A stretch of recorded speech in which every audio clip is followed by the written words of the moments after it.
নমস্কার সকলকে, hello everyone. আজকে আমরা আলোচনা করব সার্কুলার আর্গুমেন্ট, ইনফর্মাল ফ্যালাসির আরেকটা ইম্পর্টেন্ট টাইপ বা প্যাটার্ন। এর কতগুলো আলাদা আলাদা নাম আছে সেটা আমাদের একটু জেনে রাখতে হবে, কারণ এক্সামে কোন নামটা দিয়ে প্রশ্ন আসবে আমরা কেউই জানি না। সেই নামগুলো হলো begging the question, assuming initial, petitio, প্রিন্সিপি।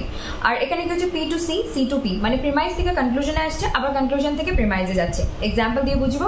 ভগবান বাইবেল লিখেছেন, বাইবেলে ভগবানের কথা লেখা আছে, প্রিমাইজ থেকে কনক্লুশনে গেল, আবার কনক্লুশন থেকে প্রিমাইজে ফিরে এলো। আর সার্কেলের মতো কিরকম ঘুরছে এরকমই।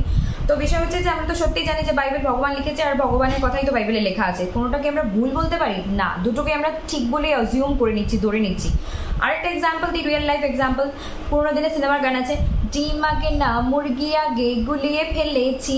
তো ঠিক সেরকম সত্যি তো ডিম আগে এসেছে না মুরগি আগে এসেছে সেটা আমরা কেউই জানি না। এটা বেস্ট এক্সাম্পল সার্কুলার আর্গুমেন্ট মনে রাখার জন্য, যে দুটোকেই আমরা সত্য ধরে নিচ্ছি, যে ডিম আগে না মুরগি আগে দুটোই সত্য।